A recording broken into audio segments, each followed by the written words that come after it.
더불어민주당에서 당론으로 결정한 종부세 완화 개정안이 어제 발의됐습니다. 부동산 정책의 실패를 재보궐선거 참패 원인으로 꼽더니 여전히 번지수 못 찾고 있는 모양새가 참으로 개탄스럽습니다. 부동산 불평등을 완화시키기는커녕 부동산 기득권 카르텔만 공고히 하는 모양새이기 때문입니다.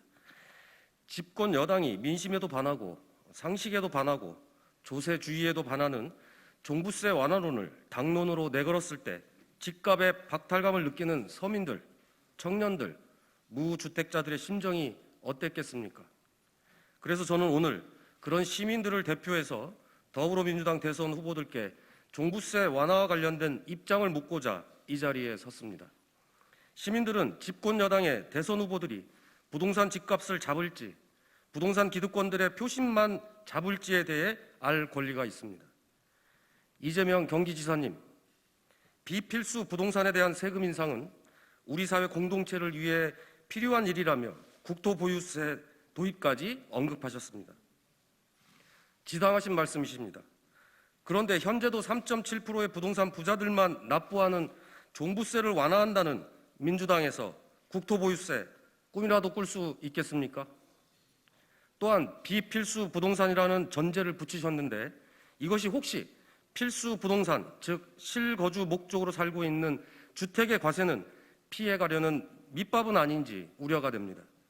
실거주 목적이라 할지라도 종부세가 완화되면 똘똘한 한 채로 얼마든지 투기 목적화로 변질될 수 있습니다.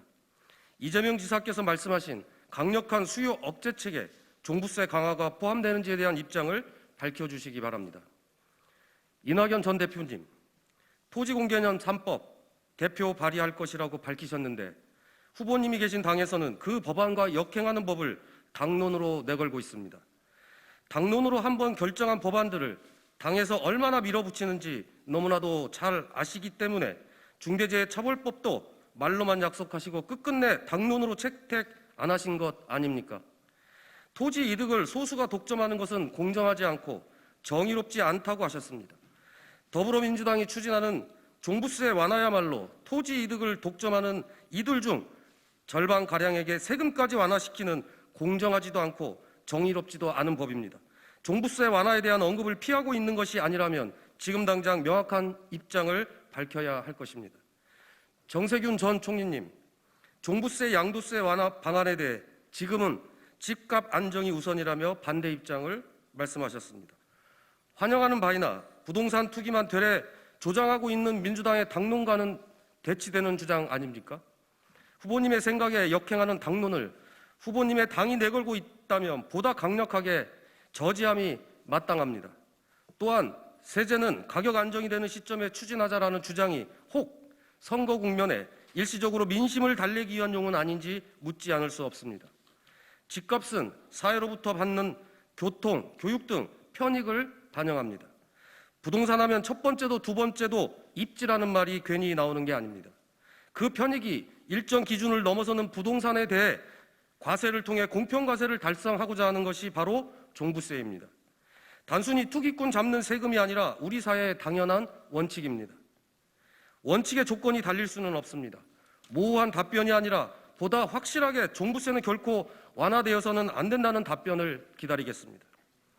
결국 민주당의 당론법인 종부세 완화 개정법은 민주당의 대선 후보님들이 이야기하는 부동산 공약과 정확히 반대됩니다.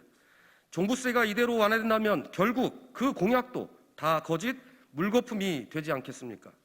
후보님들의 공약들이 단순히 포퓰리즘 공약이 아니라면 후보님들이 속한 더불어민주당의 종부세 완화 법안에 대해 명확하게 입장을 밝혀줄 것을 촉구하는 바입니다. 결코 공수표로 남발한 공약이 아님을 국민들 앞에 증명하시기를 바랍니다. 이상입니다.